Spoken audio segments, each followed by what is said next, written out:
Hi guys, my name is David and welcome to Cheese Club. Today we'll be making some monkey bread using any off trimmings of your cheese that you've got lying around. Today we'll be using the oh-so-moreish, which is a fantastic rich cheese, and it will flavour the bread fantastic. And it's almost like a centrepiece in the middle of the table that you can use. I personally love to mop up any pasta sauces with this. Okay, we'll get started. 900 grams of flour. So place your 200 mils of milk onto the heat. You're not trying to boil the milk, you're just trying to warm it through. The reason we do this is to bring it to room temperature and to activate the yeast. There's natural sugars within the milk that the yeasts feed off, and you will start to visibly see the effects of the yeast working with the bubbles on top of the milk. You add in the salt and keep that to one side. Into your milk, add in half your sugar, and the other half can go into your flour. So that's just coming off of cold now. A lot of people get daunted by making breads. This one's very, very easy. So take the milk off the heat, stir in some of the sugar, just double check the temperature, we're good to go. If the milk is cold and you add the yeast, it'll just take a bit longer. If the milk is hot and you add the yeast, it will kill the yeast and the bread won't rise. Okay, so it's important that it comes to the correct temperature, which is about room temperature, okay? I'm using fresh yeast here, but you can use dried. If you're using fresh, you can get it from any baker, and even Sainsbury's do it as well. Crumble in the fresh yeast. Again, we're just trying to activate the yeast as quickly as possible. Give it a wee stir.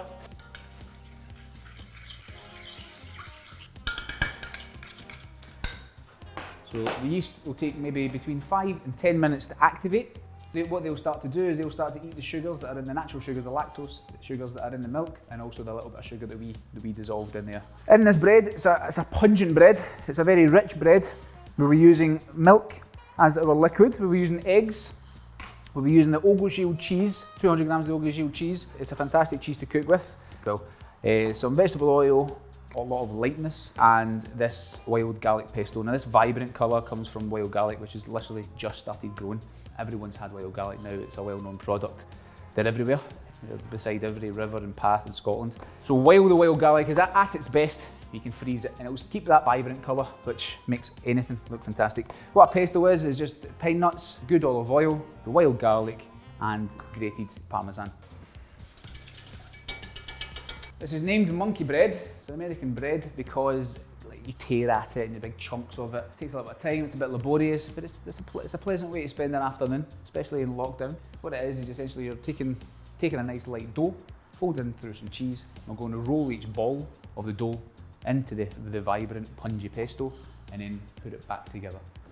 Let it rise, bake it. So this part will take about maybe a wee 5 minutes for that to activate, okay? After 10 minutes or so, there's a light froth on top of the milk. That's a good sign. That's what you want to see. That means that the yeast is active and then we're able to use it now. So we bring this over to a bread machine.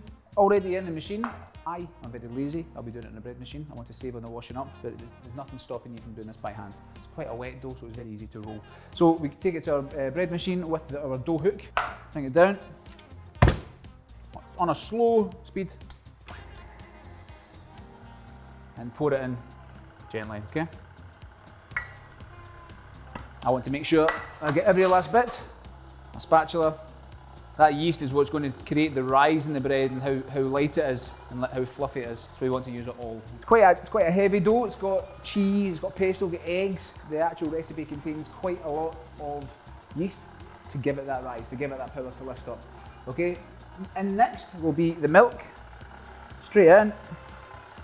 You'll hear the machine starting to slow down as it struggles. Add in the oil. Use it. So keep working the bread. As that dough hook is going round and round, it's stretching the gluten. And each stretch of the gluten strengthens the bread. We're going to crack our eggs in. You calm yourself. Add your eggs in one at a time. Lockdown's not been kind to me, that's the noise my stomach makes when I run.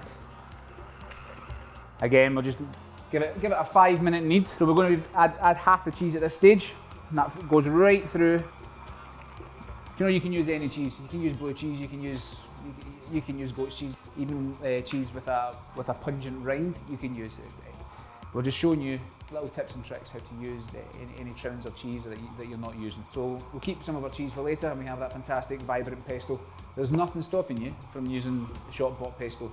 We are just trying to show you how to utilise some fantastic produce that's starting to grow right now. We believe in working with the land and that romantic stuff. That's starting to come together now. Okay, so we've ensured that it's had a right good mix. Now let's take that off. Make sure you get all of the dough. Don't leave any. Leave no man behind. Make sure all the dough comes off. I'll leave that for so take it off. So the stage now we've got our dough, our enriched dough, cheese, our eggs, our milk. We're going to cover it with a cloth and allow for the first proving stage. We're going to leave it in a nice warm environment for 40 minutes. Okay, just cover it with a cloth so that no impurities get into it. Humid environment inside the bread for it to prove. This, because it's quite a heavy dough, will take anywhere between 30 and 45 minutes. I'm going to give it 40 and have a little look at it. We'll see it after. So this is it now. Okay, and we'll see it in about 40 minutes. In that time, it will have doubled in size. It'll be a lot lighter and we'll be able to use it, okay? While that's proving, we take our nice cake tin. Personally, I prefer one with nice straight sides so that it's more presentable. Cube of butter, melt it in your hands and rub it all the way around. This is a nice rich dough. Everyone loves bread. I always have an issue with going to restaurants and asking for the bread 4 times to come back, and by the time I've had my starter I'm full. So I've rubbed the butter all around the cake tin. I'll be adding a tiny bit of flour. You don't have to, so that just prevents it from sticking on the outside, okay? Now I've rubbed all the butter, covered all surfaces, just to prevent it from sticking. Most cake tins are actually non-stick. However, I don't trust every cake tin. So just to ensure, cover it with the flour. That just prevents from any sticking. As we know, there's some rich ingredients in there. You don't want it to stick, okay? Right, that's your cake tin. After the 40 minutes, the bread will have proved and doubled in size. What we're going to do is we're going to get it and we're going to knock it back. Okay? It's warm, it's doubled in size there. We're going to knock all the air out it again and re-strengthen the gluten. As we do that, we're going to ball it up and roll it in that fragrant, punchy wild garlic pesto. To do this in the best possible way, without making such a mess, fire it into a tray. Okay, you tip out your dough, you knock it back. When you knock it back, feel free to think about anyone that you dislike. Tip it out onto your work surface, obviously giving me issues. So this is quite sticky. What you don't want to do is you don't want to add flour. It dries out the bread and it makes more of a mess. What you do want to do is you want to add a little bit of oil onto your hands. So adding a little bit of oil onto my hands. Okay, see? Rub that there. This is also the reason why everything that you touch in the kitchen is covered in grease. So what we're trying to do is just roll little random sizes. If you want this totally perfect, what you're aiming for is 40-gram balls, any which way. Monkey bread, the bread's going to reprove, it's going to come up, and it's going to set, okay? So when it comes up, we can't guarantee they're going to stay in the lovely little shapes that we're rolling them. So just a nice, uneven ball. You see that green colour? You see that, right? Amazing.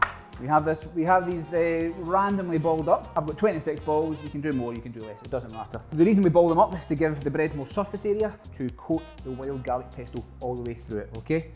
Wild garlic pesto on one hand, ball on the other, roll it up, coat it. See that vibrant green colour? There is no filters on this. This isn't Instagram. That colour is real. Plop it in.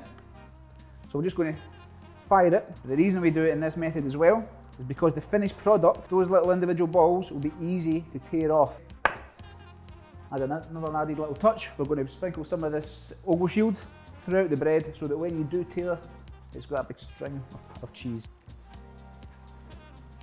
Right, nice balls all the way around. Get them touching. Stack them up. It's a messy job, but it'll all be worth it in the end. We have a lot of fantastic produce, but specifically we don't really celebrate what actually grows naturally. We'll use up all of this dough, coat it all, don't waste any of this pesto. We're stuffing it full. It doesn't have to be a picture, and then finish it with the rest of the ogle shield or any trimmings that you have from the cheese club, okay? Right, that's it there. That there again is going to prove and double in size. You can cover it to prevent it from drying out. That goes into another warm area for another 30 to 40 minutes to double in size before we cook it. Okay guys, it's been 40 minutes now and the bread has proven. What you want to do is you want to be nice and careful now with it. So those nice little bread balls have puffed up still coated with the pesto and the sprinkled cheese. Now we're going to put that in the oven, 180 degrees, for 30 minutes. And we'll see around that time